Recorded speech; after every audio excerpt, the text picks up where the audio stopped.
안녕하세요, 여러분. 굿모닝 행정 진행하는 여러분의 영디 최영희입니다.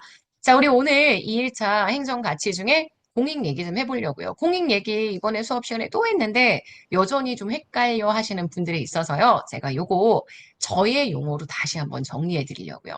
공익은 공익의 개념 자체가 어려운 게 아니라고 정말 얘기했습니다. 공익은 그냥 정말 단순하게 사익의 반대예요. 사익, 개인의 이익이 아니라 국가 전체, 구성원 전체의 이익을 우리가 공익이라고 이야기를 했는데 이 공익의 실체설은 무엇이냐?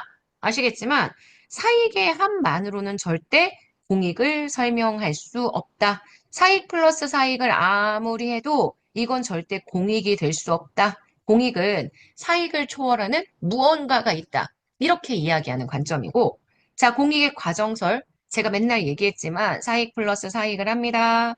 자, 그러면 이게 공익이 된다. 사익의 합 이상의 그 무언가가 전혀 공익과 상관이 없다. 공익은 그냥 사익과 사익을 합해지면 공익이 되는 거기 때문에 사익과 구별되는 실체가 존재하지 않는다. 사익을 크게 만들어주는 것이 공익이다. 그래서 공익을 경험적이고 절차적이고 민주적인 조정 과정으로 보는 민주주의의 공익, 개인의 자유를 강조하는 공익, 요게 과정설이고 지금 보시는 국가주의, 엘리트주의, 공익은 따로 있는데 문제는 이 공익은 사익들보다 훨씬 큰 거기 때문에 사적인 희생이 나타날 수도 있습니다. 전체주의, 선험적, 그래서 소수의 공익을 하는 누군가가 국가를 통치해야 한다라는 엘리트주의까지 잘못하면 권위주의나 전체주의로 변질될 수 있는 그런 형태의 공익이 우리가 얘기하는 실체설이죠. 그래서 학자 이름 구분 안 되시는 거 없을 거고요. 다들 알고 계시겠지만 벤덤, 홉스 다 이들 공리주의자들입니다. 공리주의. 공익을 합산의 개념으로 생각하는 이 공리주의자들. 그래서 공리주의는 일반적으로요. 과정설이라고 얘기하지만 공리주의도 나중에 가면 질적 공리주의까지 갈 때가 있습니다. 이럴 때에는 공익의 실체설까지 연결될 수도 있습니다. 그래서 그들은 뭐라고 얘기하느냐? 사익 플러스 사익을 했습니다. 요거보다 더 큰 게 공익이야. 사익의 합 크기가 100이라면 그거보다 더 큰 1000, 만 이런 크기가 공익이기 때문에 공리주의적인 관점에서도 공익의 크기를 계산할 수 있다라고 얘기하는 학자들이 등장을 합니다.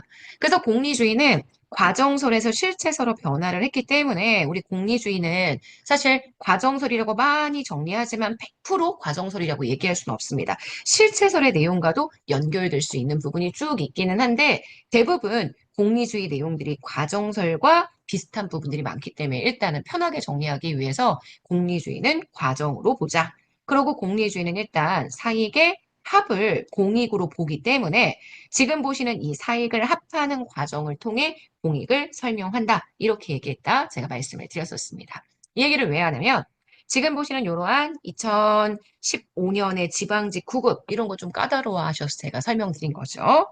공익의 관점을 접근 설명하는 접근 방법 중 정부와 공무원의 소극적인 역할, 정부와 공무원은 공익을 판단할 수 있는 기준을 갖고 있지 않습니다. 공익은 선험적이지 않아요. 구성원의 사익을 합한 게 공익이기 때문에 그 역할 가운데에서 관료들은 잘 조정만 해주면 된다. 이게 우리가 이야기하는 정부와 공무원을 소극적으로 보는 역할, 바로 공익의 과정설에 대한 내용이죠. 그래서 과정설은 뭐라고 얘기하냐면 이렇게 얘기합니다. 사회의 다양한 집단들 사이에 상호 이익을 타협하고 조정해서 얻어진 결과, 이게 공익이에요. 근데 공익은요, 개별 구성원의 이득을 모두 합한 전체 이득의 최대화 이렇게 얘기했잖아요. 이거 합했다라는 거에 포인트 두시면 제가 절대 안 된다라고 얘기를 했고요. 뭔가 사익을 합하긴 했습니다. 근데 그거보다 훨씬 큰 전체 이익의 최대치가 있다. 이게 공익이다. 이게 우리가 이야기하는 바로 실체설에 대한 내용이거든요. 그래서 이번 선지 굉장히 눈여겨봐달라고 제가 여러 번 말씀을 드렸고요. 4번 보세요. 4번. 특정인이나 집단의 특수 이익이 아니라 사회 구성원들이 마찬가지로 보편적으로 공유하고 있다. 여기 역시 공유라는 단어에다가 포인트 두시면 절대 안 됩니다.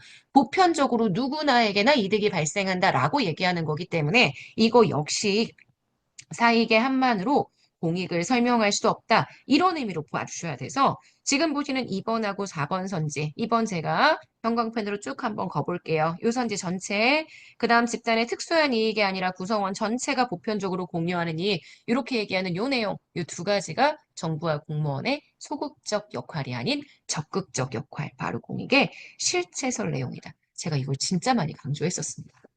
정의 또는 공동성과 같은 절대 가치가 공익이다. 이건 너무 쉬운 선지예요. 근데 이 2015년에 2번 선지, 4번 선지, 제가 이거 꼭 눈여겨서 봐달라고 얘기했던 거 기억하시죠? 여기와 함께 공리주의적 관점에서의 공익까지 같이 연결시켜서 봐주셔야 합니다. 문제의 정답은 너무 쉽게 1번인데요. 이 문제는 2번과 4번 선지가 이 문제의 백미라고 제가 말씀을 드렸었습니다.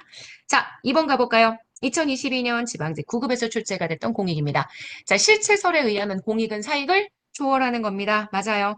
과정설에 의하면 공익은 사익 간의 갈등을 조정, 타협하는 과정을 통해 산출되는 거고요. 맞습니다. 그래서 의사를 조정하는 과정을 통해 공익이 도출된다. 이게 과정설이죠. 실체설은 다원적인 민주주의에 도움을 준다. 아니죠. 다원적인 민주주의는 여러분 과정설이 설명하는 민주주의적 의사결정이기 때문에 지금 이 내용과는 틀렸고요. 맞지 않고요. 리얼입니다. 플라톤과 루소 모두 공익의 실체설을 주장했던 학자입니다. 그래서 문제의 정답되는 건 기억, 니은, 리을. 매번 2번 같은 문제만 보시면 되게 쉽다고 생각하셔서 공익을 어렵다라고 정리하지 않으시는데 제가 말씀드렸지만 1번 같은 문제의 선지들 이런 게 까다롭습니다. 그래서 여기 있는 선지들은 하나하나 잘 따로 정리해 주실 필요가 있다는 거 제가 매번 잔소리 드는 거, 잔소리 하는 거 알고 있죠? 네. 자, 여러분 공익은 절대 틀리지 않는 거예요. 오케이? 자, 여기까지 해서 우리 오늘 굿모닝 행정학 마무리하도록 하겠습니다. 자, 오늘 하루 정말 여러분 거고요. 우리 내일은 정의에 대한 얘기 좀 해보도록 합시다. 자, 내일 아침에 만날게요, 여러분. 안녕.